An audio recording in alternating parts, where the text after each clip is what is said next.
Hello नमस्कार, मैं Sujit Kumar. नैनकिंग massacre की हम बात करने वाले हैं। नैनकिंग मैसेकर इतिहास में क्रूरता की अंतिम सीमा लिखता है। पूरे विश्व का इतिहास कहीं न कहीं कभी न कभी तो कलंकित रहा ही है।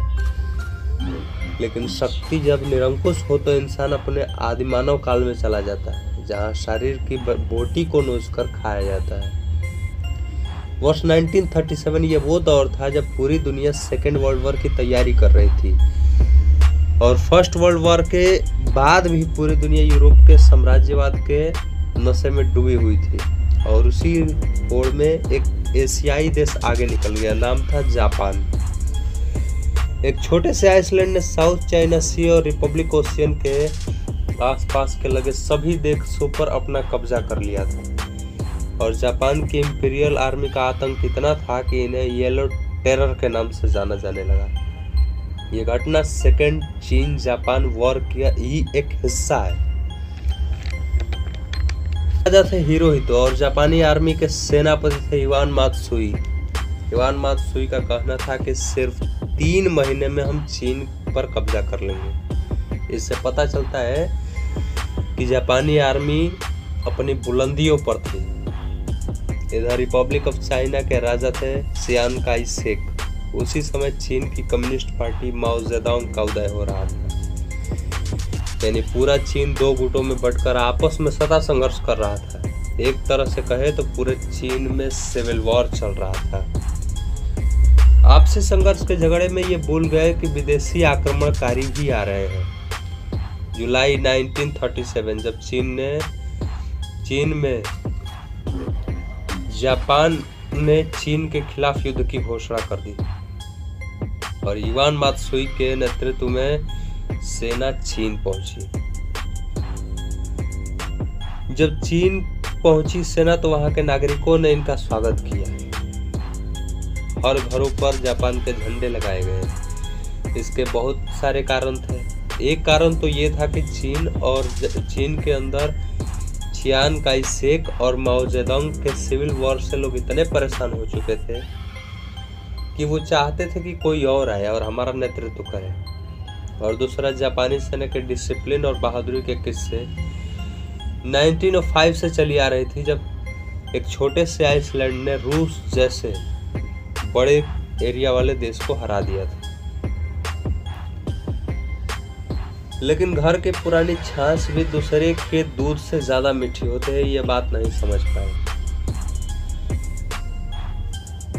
नैनकिंग उस समय चीन की राजधानी हुआ करता था और नैनकिंग पर अधिकार का मतलब पूरे चीन पर अधिकार था। जुलाई में जैसे ही सेना चीन पहुंची, उसने पेकिंग पर कब्जा किया और फिर वहां के शहर चहर और सुई यूनान पर कब्जा किया। 13 दिसंबर को जापान की सेना नैनकिंग पहुंची। लेकिन चियांग काई शेक किसी भी हालत में नैनकिंग को अपने हाथ से नहीं जाना चाहते थे। उन्होंने अपने सबसे मजबूत कमांडर तांग सेंजेई को लड़ने के लिए भेजा। कुछ ही वक्त में यह महसूस हो गया कि नैनकिंग बचाया नहीं जा सकता है, इसलिए चियांग काई शेक ने ऑर्डर दिया कि तुम वापस आ जाओ। तांग सेंजेई वो सेनापति थे जो चीन के तरफ से लड़ने गए थे, लेकिन वो किसी भी हालत में पीछे हटने के मूड में नहीं थे। ऑर्डर के बाद उन्हें पीछे हटना पड़ा। वहां की जनता और मुट्ठी भर सैनिकों को छोड़कर चीन की सेना पीछे हट गई। 13 जुलाई वो काला दिन जिसके बाद से 6 हफ्ते तक पूरा नैनकिंग लाल हो गया। माना जाता है कि इतना खून बहा कि यांगसी रिवर रक्त से लाल हो गई थी। यह सिर्फ 1 हफ्ते तक चला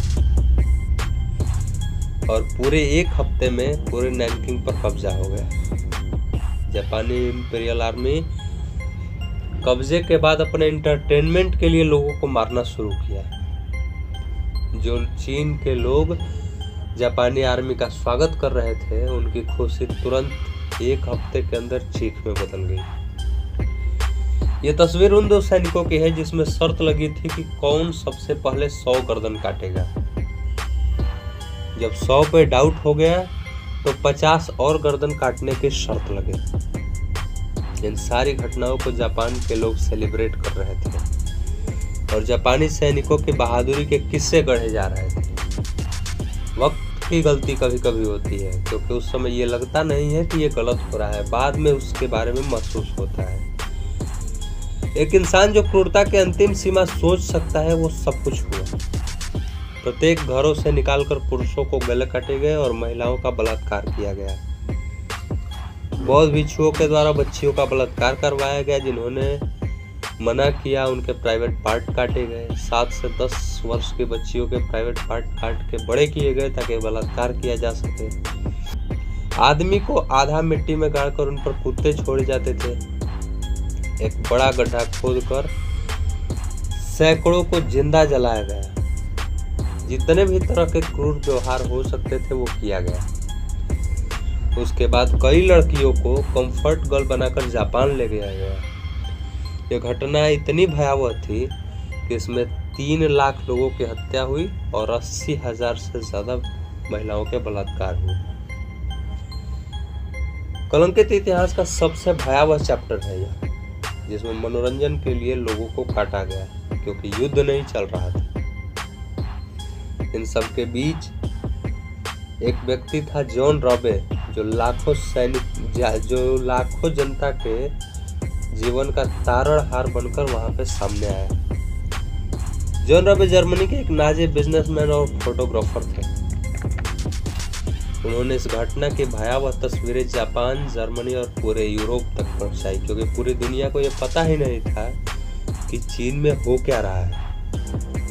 1937 तक पूरी दुनिया के आधुनिकीकरण की शुरुआत तो हो चुकी थी, लेकिन संचार का अभी तक विकास नहीं हुआ था। नैनकिंग से कुछ दूरी पर एक इंटरनेशनल सेफ्टी जोन बना था। यह एक न्यूट्रल जोन था जहां सभी यूरोपियन कंट्री ने यह समझौता किया था कि युद्ध के समय इस क्षेत्र में कोई युद्ध नहीं करेगा। जापानी सैनिकों ने पूरे नैनकिंग को घेर रखा था, लेकिन जो भी इस घेरे से बच जाता वो इंटरनेशनल सेफ्टी जोन में जाकर शरण लेता, जिससे लाखों लोगों को बचाया जा सका। 40 दिन, 3 लाख हत्याएं, 80,000 रेप। ये घटना जब जर्मनी के तानाशाह हिटलर तक पहुंची तो उसने काफी मदद की और जापान सरकार पर प्रेशर बनाकर उसे बताकर इस घटना को रुकवाया। ये वही हिटलर है जो बाद में लाखों यहूदियों की मौत का कारण बनेगा। ये घटना आज भी जापान और चीन के बीच रिश्तों में मतभेद का प्रमुख कारण है। जापान ये तो मानता है कि ये घटना हुई थी क्योंकि जापानी सैनिकों के कबूलनामे चीन के आर्काइवल अथॉरिटी के पास मौजूद है, लेकिन उसका ये मानना है कि मौत और रेप के आंकड़े दुगने बताए जा रहे हैं। मान लीजिए 1.5 लाख हत्या और 40,000 भी रेप हुए हैं, तो जापानी सरकार को इस कलंक के लिए माफी मांगना तो बनता ही है।